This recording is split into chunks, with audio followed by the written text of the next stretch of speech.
E aí, pessoal, tudo bom? Meu nome é Luiz Heffer, sou professor e mestre de ensino de física e vim aqui ajudar você a resolver algumas questões dessa matéria maravilhosa. Queria só trabalhar com vocês agora a ideia de como nós vamos pegar esses exercícios agora para resolvê-los. A gente vai fazer a leitura junto, vai marcar tanto os dados importantes como a pergunta da questão, o comando dela, e aí vai escolher uma equação ou uma teoria da física para solucionar o problema. Perfeito? Espero que todos tenham um ótimo aprendizado. Vamos lá.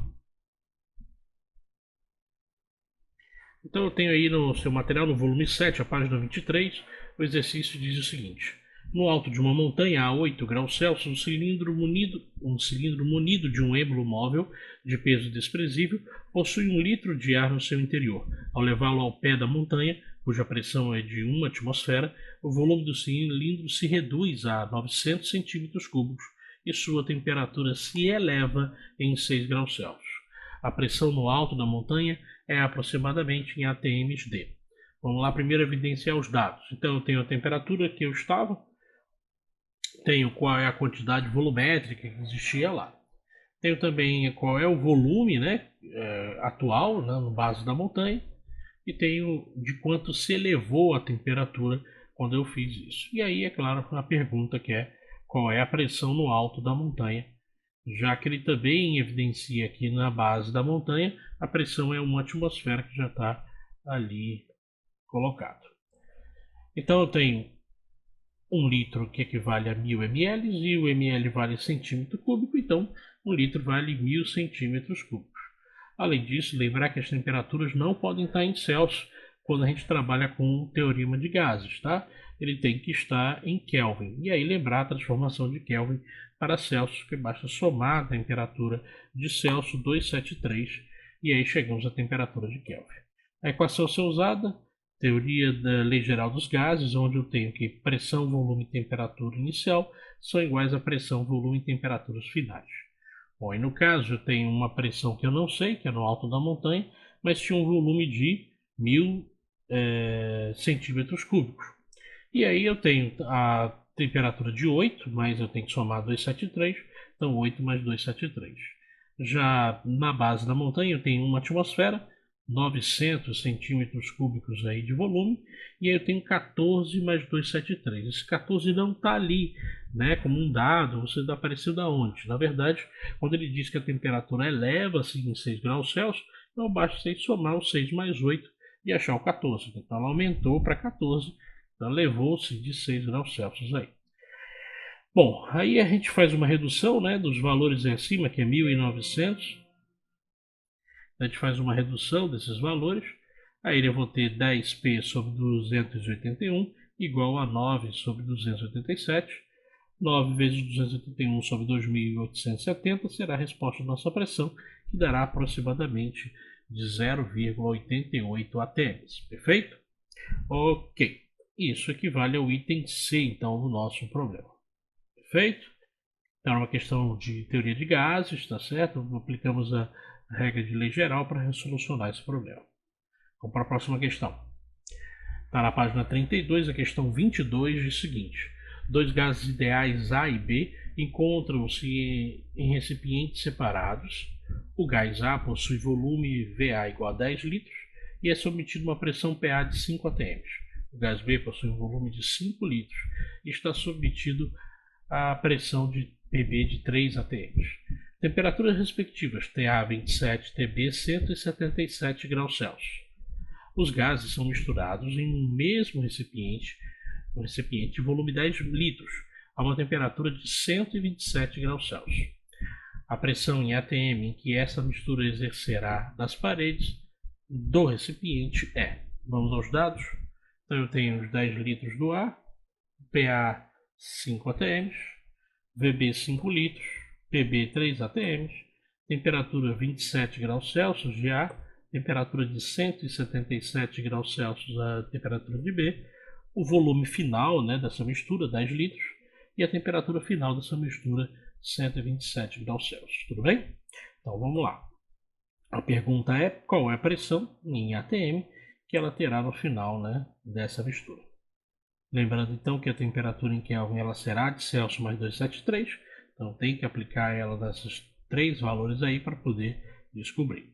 Então a jogada aqui é o seguinte, o que me garante a mistura de gases é a mistura do número de mols deles. Então eu tenho que o N final, que é o número de mols final, é igual à soma do Na mais o Nb. Quem é o Na e quem é o Nb? Quem é N, na verdade? Ele é a equação PVT-R, onde R é a constante universal dos gases. Na hora que se elimina o R, sobra só essa equação. Ou melhor, na hora que eu tiro o R, sobra só PV sobre T igual a PA-VA sobre T mais PV-VB sobre T. Feito? Então, a expressão na verdade é descobrir que o número de mols final é igual à soma dos números de mols dos dois recipientes, A e B, e aí a partir disso, e pela equação de Clapeyron, ela reduz-se para chegar a essa equação.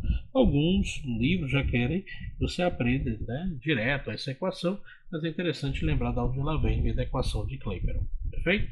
Agora vamos substituir. Perfeito? Eu tenho o volume final, tenho a temperatura final somada a 273, tenho o volume de ar, ou tenho a pressão de ar e o volume de ar, tenho a temperatura dele, que eu tenho que somar a 273, tenho a pressão de B, o volume de B e também a temperatura somando 273. Vamos lá ver como é que ficou?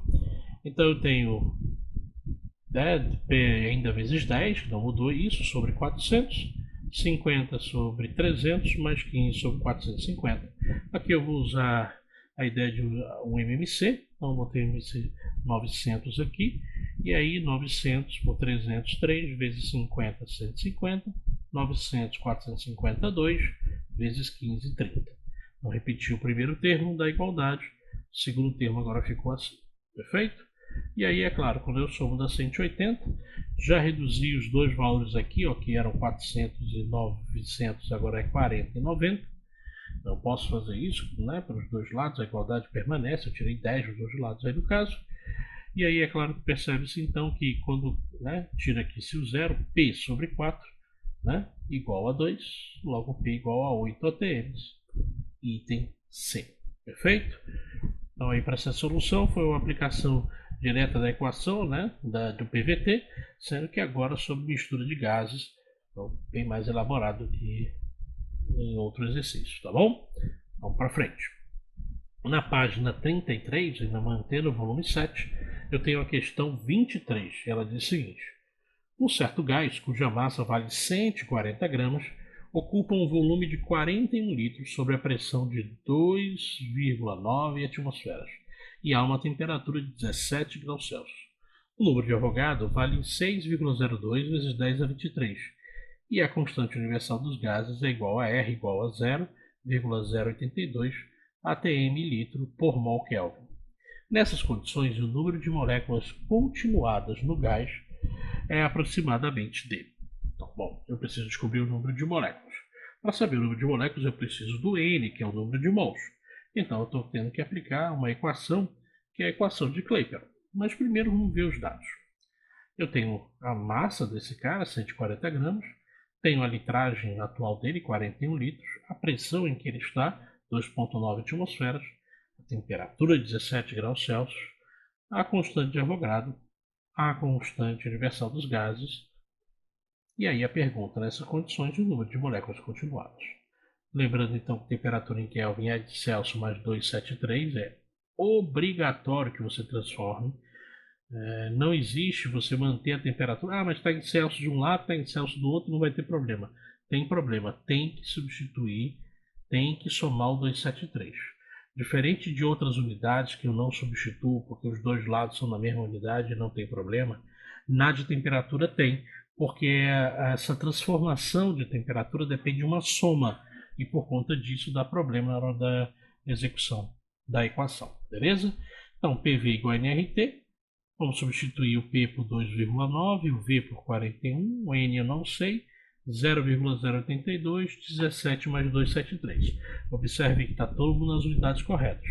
Quem diz isso é o R. O R diz que a pressão tem que estar em ATM, o volume tem que estar em litros, N tem que estar em mol e a temperatura está em Kelvin.